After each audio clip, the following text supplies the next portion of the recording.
Hello, powerful one. Welcome to this edition of Inner Growth to Says or Elimi here. Have you been wondering what is the benefit of the information that I've been giving to you in the last 3-4 videos? Why do I have to tell you about the understanding of God, that you shouldn't see God but as an entity that is separate from you? Someone might be asking, what is the benefit of such?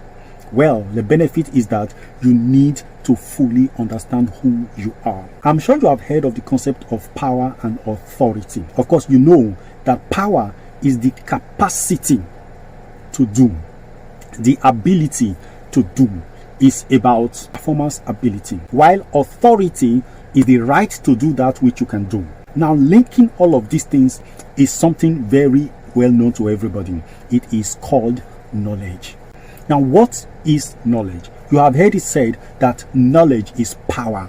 Excellent. Knowledge is power. But do not misconstrue that expression to mean that the acquisition of external knowledge, degrees or certificate, that is power. Well, in the physical world, where external evidence is required to prove competence, yes, it is power.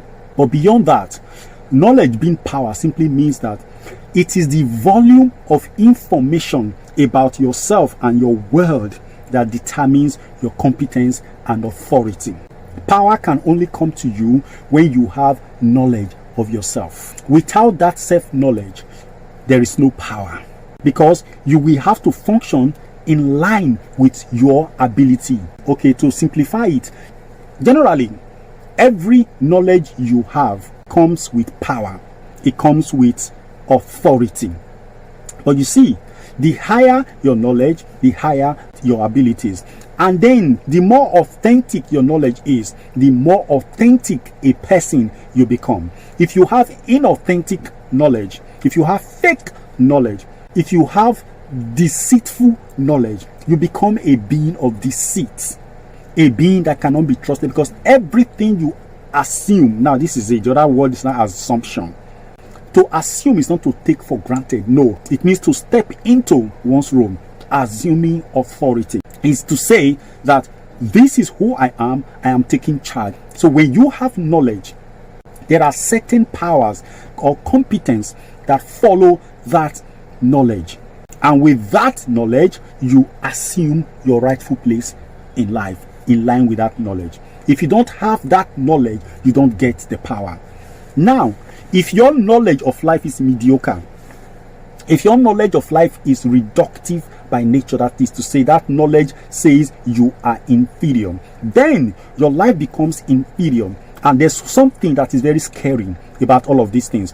As a human being, as soul, you are eternally creative. You are conceived and delivered to create.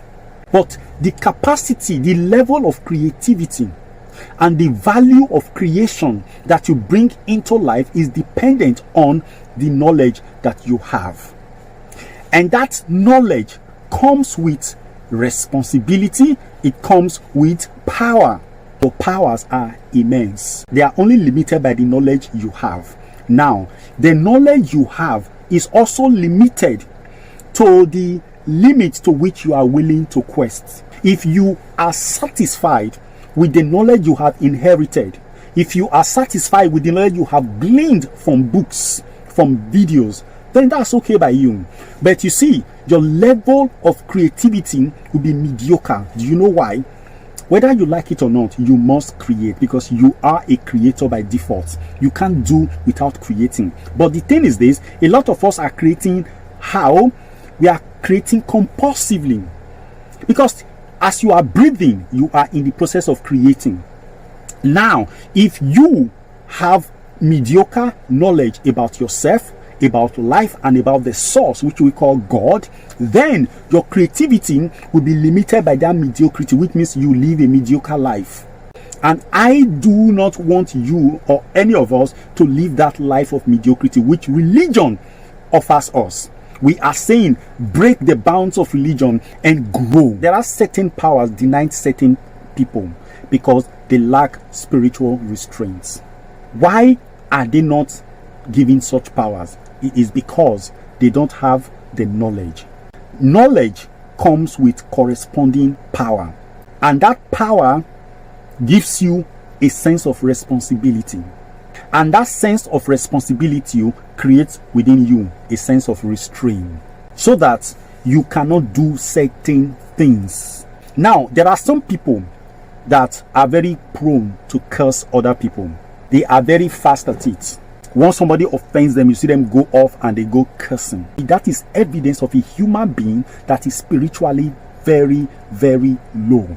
Their level of resistance to negativity is low. And they are very selfish. They are self-interested, and they do not invest in empathy towards other people. They don't see themselves as one with all. Therefore, they can send a curse to another because they see that other one as different from them. But the unfortunate thing is that they don't have the knowledge that states that all is one. What you do to one, you do to all. Therefore, if you are cursing another person, you are doing a function called decreation. You are going against the flow of life. If you knew that God is not just some entity that is separate from all of us, that God flows in and through every single one of us, though we might be ignorant of the presence of God, but God is there. It's in every human being. So if you are cursing any particular human being, or you are cursing any tree, cursing any animal, what you are doing, my friend, is that you are cursing God, including yourself. Now, that is knowledge. Now, when you come to the level of knowing that God and you are intertwined in the same way as you and every other person else is intertwined, because you are the branch and God himself is the tree of life.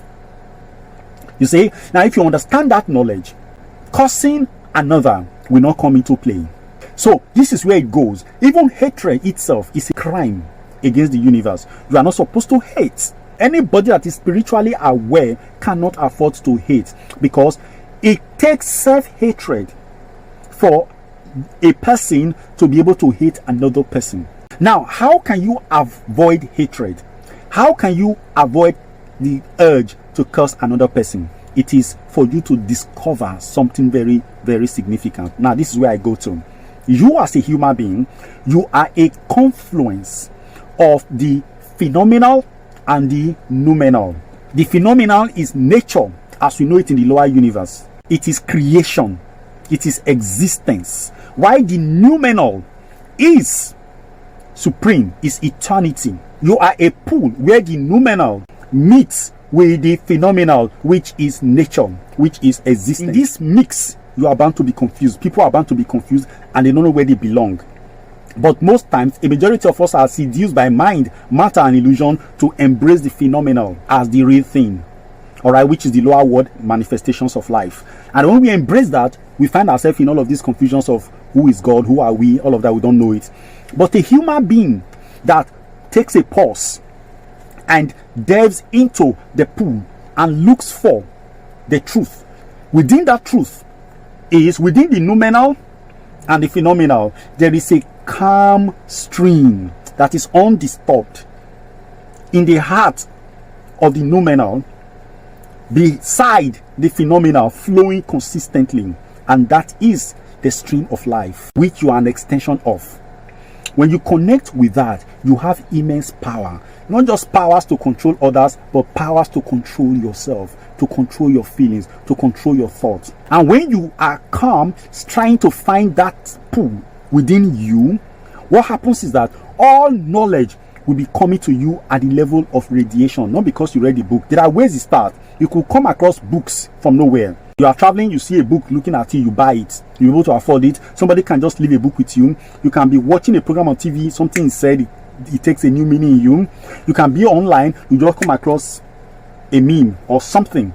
Information will come to you that way. As you begin to embrace this knowledge that is coming to you through external materials, and you are growing, and your receptivity begins to be heightened because you have made a decision to seek the truth. You have made a decision to find yourself. Now, external sources of knowledge may still be there because they are really limited. Then you begin to receive knowledge from the beyond.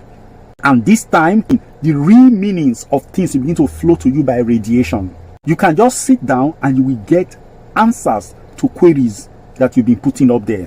Things will happen in front of you, and you'll be seeing the meanings of those things. You will be seeing the causes and the effect of those things. The same way you will see people behave, and instead of you seeing them as bad people or negative people, you'll be seeing where they are coming from, and you find so much peace within you, and you pour love upon them. You overlook things. So when this begins to happen, you begin to fulfill the scripture which says that in the latter days you will not say to people, know the Lord, for they shall be taught of the Lord. Now, I don't know why they put in the latter days there, because we know that this is the reality of life from time immemorial. People who have made up their mind to seek the truth, to understand more about life than the material things, the physicalist aspect of their being, they always find that God becomes their teacher. If God is in all things and in you, what makes you think that you don't have access to all knowledge that are out there? This is what we are talking about. This is why we teach this knowledge. If you are on this channel watching these videos or watching this particular video right now, you are not here by accident. It is because it is your time to find this truth. And in this period of time in the history of humanity, knowledge of the divine is flowing easily to a common. It's flowing like water. It's free for everyone. Buy it, and buy it for free. Buy it with your time. Buy it with your submission. Like Kabi Sahib will say, those who must go to God must go with their head on a platter as an offering to God. You must embrace the truth at the expense of all that you have been taught. You have to unlearn. I tell you one thing, my beloved, religion has not taught you these things. Religion cannot teach you this thing. The only teacher is within you. So the knowledge is available to you. Seek and ye shall find. Knock, it shall be opened unto you. Ask and ye shall receive. Whoever seeks finds. To one who knocks, it is opened unto them. Whoever asks will always receive. That is the spiritual law put in place by the author of life and all. So are you asking? Are you seeking? Are you knocking? How persistently are you doing this? Because the truth is, some of us, we ask for pebbles, money, power, material power, spouses, degrees, whatever. But the wise, we ask for the main thing, which is the power that controls all, that makes all material things possible. Be the wise one. Thank you.